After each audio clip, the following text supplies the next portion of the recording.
جو اکثر آپ وہ ایک جھوٹی روایت سنتے ہیں جی جابر بن عبداللہ کے 2 بیٹے تھے، انہوں نے ایک دوسرے کو قتل کر لیا اور نبی الاسلام نے زندہ کیا، بالکل جھوٹ ہے۔ ہم پھر یہ قیامت تک کے لیے ٹائم دیتے ہیں کہ یہ جو عیسیٰ ابن مریم کی فضیلت ہے کہ وہ بغیر باپ کے پیدا ہوئے ہیں، اور اس چیز کو اللہ نے ان کا معجزہ بیان کیا ہے قرآن میں، اور فرمایا کہ ہم مریم کے بیٹے کو جہان والوں کے لیے نشانی بنانے لگے ہیں بغیر باپ کے پیدا کر کے، ان کو بھی اور ان کی ماں کو بھی۔ یہ والی فضیلت ہمارے نبی علیہ السلام کے حق میں آپ کیسے ثابت کریں گے؟ کیونکہ وہ تو بغیر باپ کے پیدا نہیں ہوئے۔ ٹائم قیامت تک ہے۔ جو آپ نے یہ بنیادی دعویٰ کیا ہے کہ اگلے انبیاء کو جتنے فضائل ہیں وہ کمبائنڈ فارم میں ہمارے نبی علیہ السلام کو حاصل ہیں، یہ والی فضیلت جو حضرت عیسیٰ علیہ السلام کو حاصل تھی، یہ ہمارے پیغمبر کو کیا حاصل ہے؟ تو اس کا جواب یہ کیا دیں گے؟ کچھ بھی نہیں دے سکتے۔ دوسرا، عیسیٰ علیہ السلام کو آج تک موت نہیں آئی ہے۔ قرب قیامت میں وہ دنیا میں اتریں گے، 40 سال رہیں گے، اس وقت وہ شادی کریں گے، ان کے بچے ہوں گے، پھر وہ روضہ شریف میں دفن ہوں گے۔ یہ پوری تفصیلات بخاری میں، مسلم میں، حاکم میں سکیٹرڈ فارم میں موجود ہے۔ عیسیٰ ابن مریم کے حوالے سے، نزول مسیح اور حیات مسیح کے حوالے سے میری ویڈیوز ریکارڈڈ ہیں، وہ آپ دیکھ سکتے ہیں۔ تو اب مجھے بتائیں، نبی علیہ السلام تو دنیا سے تشریف لے گئے، لیکن عیسیٰ ابن مریم کو اتنی لمبی اللہ نے زندگی دی ہے، دنیاوی زندگی میں اٹھائے گئے، ابھی بھی آسمانوں پہ ان کی عمر ایک جگہ پہ رک گئی ہوئی ہے، لیکن بہرحال زندہ تو ہیں، وہ موت تو انہیں نہیں آئی ہے، قیامت سے پہلے اتریں گے۔ اب یہ والی فضیلت کیا ہمارے نبی علیہ السلام کے حق میں یا کسی اور پیغمبر کے حق میں ہے؟ بخاری مسلم میں آتا ہے کہ قیامت والے دن سب لوگ ننگے اٹھائے جائیں گے، سب سے پہلے حضرت ابراہیم علیہ السلام کو لباس پہنایا جائے گا۔ اب یہاں پہ ابراہیم علیہ السلام سارے انبیاء پہ بازی لے گئے۔ بخاری مسلم دونوں میں حدیث ہے، ایک یہودی اور ایک مسلمان کا جھگڑا ہوا، یعنی ایک صحابی کا۔ اس صحابی نے کہا کہ اللہ تعالیٰ نے نبی علیہ السلام کو تمام جہان والوں پہ فضیلت دی ہے، یہودی نے کہا کہ موسیٰ علیہ السلام کو تمام جہان والوں پہ فضیلت دی ہے۔ اسی جھگڑے کے دوران اس صحابی کو غصہ آیا، اس نے یہودی کے منہ پر تھپڑ دے مارا۔ وہ شکایت لے کے نبی علیہ السلام کے پاس حاضر ہوا، تو آپ علیہ السلام نے اپنے صحابی کو ڈانٹا۔ آپ نے فرمایا مجھے تو یونس پہ بھی فضیلت مت دو، تم نے موسیٰ کے اوپر مجھے فضیلت دی ہے۔ یعنی آپ علیہ السلام اس طرح کی فضیلت کو ناپسند فرماتے تھے جس میں آپ کسی دوسرے کو ڈیگریڈ کریں۔ پھر آپ نے حضرت موسیٰ علیہ السلام کی وہ فضیلت بیان کی جو کسی پیغمبر کو حاصل نہیں ہوگی۔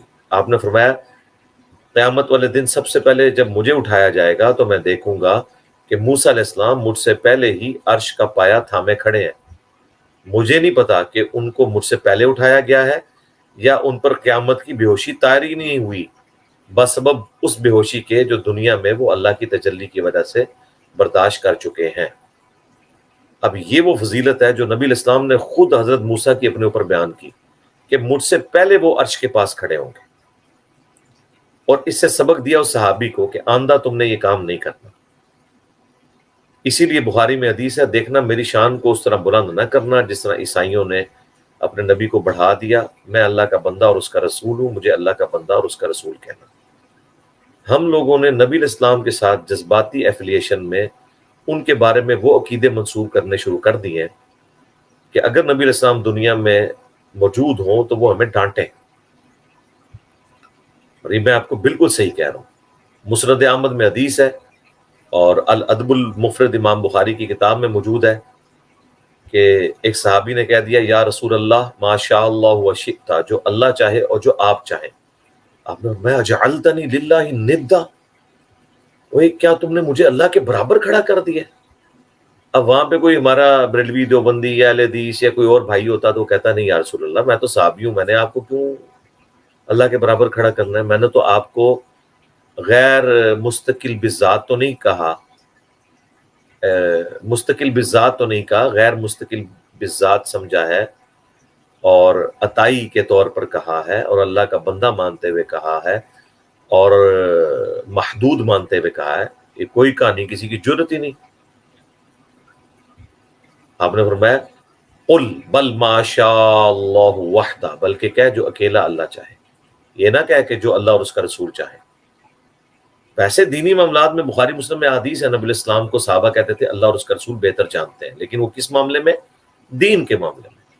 تقدیر کے معاملات کے حوالے سے، تکوینی امور کے حوالے سے نبی الاسلام اس کی اجازت نہیں دیتے تھے۔ اور اس کا کلائمیکس تو وہ حدیث ہے جو صحیح مسلم میں ہے کہ نبی الاسلام کے سامنے ایک صحابی خطبہ دے رہے تھے، انہوں نے اس میں ایک جملہ بول دیا، من یطع اللہ ورسولہ فقد رشد، جو اللہ اور اس کے رسول کی اطاعت کرے وہ کامیاب ہو گیا، ومن یعصہما، اور جو ان لوگوں کی، ان دونوں کی نافرمانی کرے وہ فقد غوا، وہ بہک گیا۔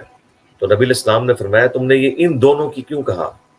تمہیں چاہیے تھا تم کہتے وَمَن يَعْصِ اللَّهَ وَرَسُولَهُ فَقَدْ غَوَىٰ، جو اللہ اور اس کے رسول کی نافرمانی کرے وہ گمراہ ہوا۔ اور آپ نے بڑا سخت جملہ بولا، آپ نے فرمایا بئس الخطیب انت، کتنا برا خطیب ہے تو۔ اچھا، یہاں تو لوگ کہتے ہیں میٹھی میٹھی باتیں کرو، اللہ کے نبی اسلام نے کیوں ایسی بات کی؟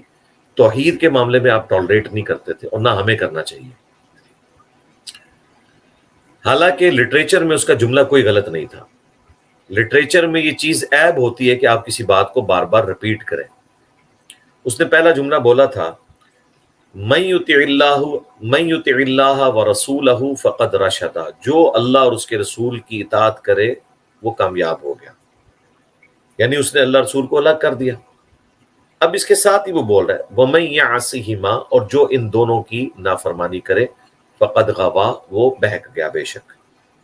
اب لٹریچر میں کوئی خرابی نہیں تھی، لیکن نبی الاسلام نے ان دونوں بولنے کے اوپر بھی آبجیکشن کر دیا، چاہے وہ کانٹیکسٹ میں جملہ درست تھا، آپ نے فرمایا نہیں ان دونوں نہیں بولنا، دوبارہ سے بولو وَمَن يَعْصِ اللَّهَ وَرَسُولَهُ فَقَدْ غَوَىٰ، جو اللہ اور اس کے رسول کی نافرمانی کرے وہ گمراہ ہوا، ان دونوں نہ کہو۔ اور ساتھ کتنا سخت جملہ بولا بئس الخطیب انت، کتنا برا خطیب ہے تو۔